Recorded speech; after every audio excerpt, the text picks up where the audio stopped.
We have some more information on just how big Starfield is going to be, more information on Call of Duty, but not about Sony being mad about Call of Duty, more so about what the game is going to be adding in a year from now. And Sony is planning to ship 30 million PlayStation 5s in the fiscal year of 2023.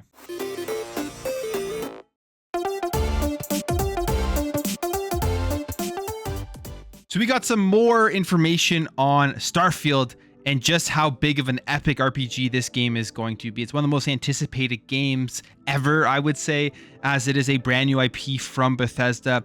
And we've already seen the gameplay that they showed off. We've heard about the 1,000 planets that has a lot of people split on whether that is a good thing or a bad thing, and whether that is going to make the game just shallow because it's going to be a bunch of procedurally generated planets versus more in-depth planets, and I guess a less number of planets you can go to. But I think that obviously what's going to be happening with this game is they're going to have those base planets that are very in-depth, have a ton of creativity from Bethesda and from their developers, and then there's going to be a lot of procedurally generated planets that you are going to be able to make your own. And the amount of mods that people are going to be doing on this, I think, are going to be absolutely crazy. And now we have more information, again, just how epic this thing is going to be, with character traits, dialogue options, and then fuel-based exploration. So Todd Howard put out a new Constellation questions video here, and he talks about all of these things. Firstly, talking about the fuel-based exploration, saying this: "We were really into fuel and how the gravity drive works, and I'm reading papers on quantum physics and bending space in front of you. You don't actually warp. You bend the space toward, you bring the space towards you." And so we were playing that, and it became very punitive to the player. Your ship would run out of fuel and the game would just stop.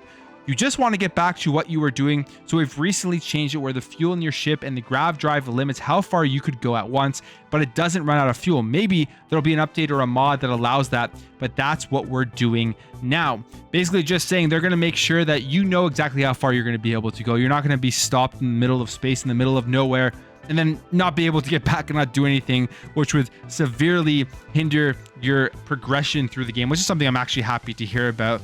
And like he mentions there, which is stuff we're going to see throughout all of Starfield throughout its entire lifespan, are mods. If there's something you don't like about the game, there's probably going to be a mod out there that's going to be able to fix that for you. He then also goes on to talk about negative character traits and how they're actually going to be able to be removed by completing quests, saying here, "We have a way in the game, kind of an activity or quest you can do to remove that trait, as opposed to, I don't like my character, I want to start over. Each of them are something that you can solve that removes the entire trait for the rest of your playthrough." Something that's pretty cool to hear. I mean, if you start a character in a big RPG and you realize some of the traits that are there you don't like, you may feel like you just need to restart everything from scratch. Maybe daunting, you may not go back to the game. But with this here, hopefully these quests to remove these traits for the stuff you don't like on your character are going to be very, very entertaining, with lots of stuff to do. And hopefully you're going to have to go through a lot of different things in order to get these character traits removed. Hopefully there's some consequences for initially choosing a character with certain traits on them. Now, when it comes to it going back to a classic Bethesda RPG, this is where I think a lot of people are very, very excited, because it says here there's going to be the dialogue way that you're looking at the person, the NPC you're talking to, and they're going to have emotions and all that type of stuff. Your character who you're playing doesn't have a voice. We know that because it's you. You make it how you want to be.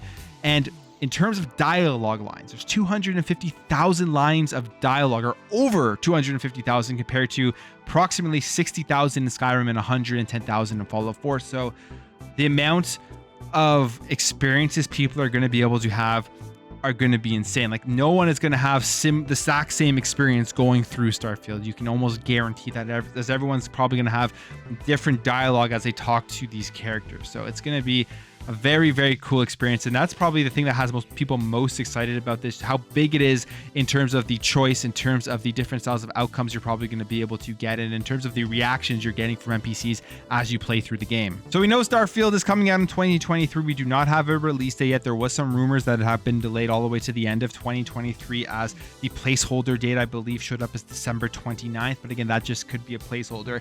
If it does get pushed all the way to the holiday season of 2023, as long as the game comes out and it is as good as it is sounding, it isn't buggy, I don't think people will care that much. But I'm expecting this game to be out in the first half of 2023, based off of what they have said with the delay, which was saying that it was coming out in the first half. But again, we never know what's going to happen, as long as what they're doing right now is bringing improvements so that when it does release, people aren't looking at this as a Cyberpunk situation where they made all of these promises and it comes out buggy.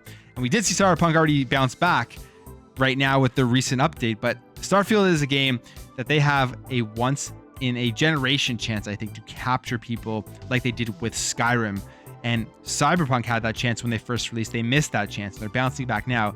But Starfield, they have that chance right now to not drop the ball when it comes to being that game. All right, moving on here to some Call of Duty news. Now, it's not the Call of Duty news that we have been talking about over the last couple of days. It does not have to do with the Activision Blizzard acquisition and Sony's pushback and complaints about that. This has to do with Activision. Apparently, they are going to continue Modern Warfare 2 in 2023 and add some paid DLC. We've already heard the rumors that they're going to be delaying next year's Call of Duty to 2024, which I think is a great idea because I believe this year's game is going to have a lot of longevity, so why not capitalize on that? But apparently there are some rumors coming out here from the leaker, the Ghost of Hope, and this has been corroborated by Jason Schreier on Twitter, that there's going to be campaign DLC as well as a big map pack coming next year. And Jason Schreier says here, next year they'll be selling new stuff for MW2, an expansion or something like that. Not sure exactly what it'll look like, but it'll have campaign stuff too. Now, the Modern Warfare 2 campaign, something I think a lot of people are looking forward to with the release of this game. I know I am. They have really upped their campaigns over the last couple of years. They're short, but they look great and they are a ton of fun to play. Whereas previous years before that, it almost seemed like they had given up on providing good campaigns for Call of Duty. So happy to see them getting back to that. And if they're going to be able to add an expansion to this campaign next year, this means that this campaign probably has a lot of storylines and a lot of stuff to it that will want us to keep playing going forward, maybe leaving people on a cliffhanger or something like that. Now, they say here they don't know exactly if it's going to be an expansion to the MW2 campaign or maybe a remaster of Modern Warfare 3 or a remaster of the original Modern Warfare 2 campaign. Now, when it comes to the DLC maps that we've heard about, apparently there's going to include remastered multiplayer maps from past games, which I think would be awesome to see put in to the brand new reimagining of Modern Warfare 2. And when it comes to all this DLC, what will be interesting to see is this going to be stuff that comes directly into Xbox Game Pass? Because presumably by that time the deal will have passed and it'd be an Xbox Game Studio. So all of this paid DLC that you would have to pay on other platforms will most likely be coming over to Xbox Game Pass on day one, just for the cost of your Game Pass subscription. All right, finally moving down here, let's talk about the PlayStation 5. As we know, the PlayStation 5 and Sony, their strategy is completely different than Xbox's. They rely on the amount of PlayStation 5s they're able to produce and sell to get people into their ecosystem. Now, we know that they've had troubles with meeting the demand. Their supply hasn't been able to keep up with it. A lot of it has to do with all the stuff that's been going on within the world over the last couple of years. They've really increased their supply now. I find it much easier to find a PS5. They're always popping up online, and they're going to continue to do that. I think they're getting closer to be able to get back to normal with pushing out PS5s. You'll probably eventually be able to just walk into a store and pick one up. And we have a report here that sources are saying that Sony is going to be shipping 30 million PS5s in the fiscal year of 2023, which is a massive increase over fiscal year 2022, a 70% increase. So they aim to sell, like I said, 30.5 million, where fiscal year 2022, there was 18 million, just absolutely crazy. There's going to be many ways that they're trying to do this. First of all, we've seen them have the different iterations of the PS5. They've had 3 versions so far: the launch version, the 2021 version, and the 2022 version. Each version has made slight internal changes, which has made it cheaper to produce, which I'm assuming has allowed them to produce more consoles overall. And the latest PS5 that they have put out, the 2022 version, has a 6 nanometer chip inside, which has really allowed them to cut down the actual size of the internals of it, make it use less power and produce less heat. And it has been known right now as the best PS5 that you can get. It doesn't add any extra graphical power or anything like that, but it is, I guess, the best running PlayStation 5 out there.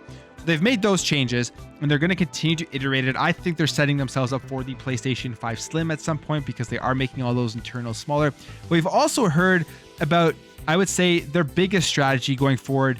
Well, this is a rumor, but they are planning on having one PlayStation 5, which is the digital version, and then having a disc drive on the side, which is going to cost about $100, and you're going to be able to attach the disc drive to the PS5, which will allow them to focus on only making one SKU of the PS5, only having one that ships. And then not only that, it's going to focus the consumer as to where they're buying their games, which will be mostly from the PlayStation Network. I'm sure they have the numbers. I think most people do buy their games digitally, which is what Sony wants because they can control everything when you're doing that. But now if they're going to take away the disc version of the PS5 and still give you that option, they have to give you that option because there are so many disc games out there with the expandable disc drive. Most people are just probably going to ignore that and just pick up the PlayStation 5 without the disc drive, which will push even more people into purchasing their games digitally. But that's it for me, guys. Let me know your thoughts on Starfield, 250,000 plus dialogue options. What do you think about Call of Duty potentially releasing some campaign DLC next year?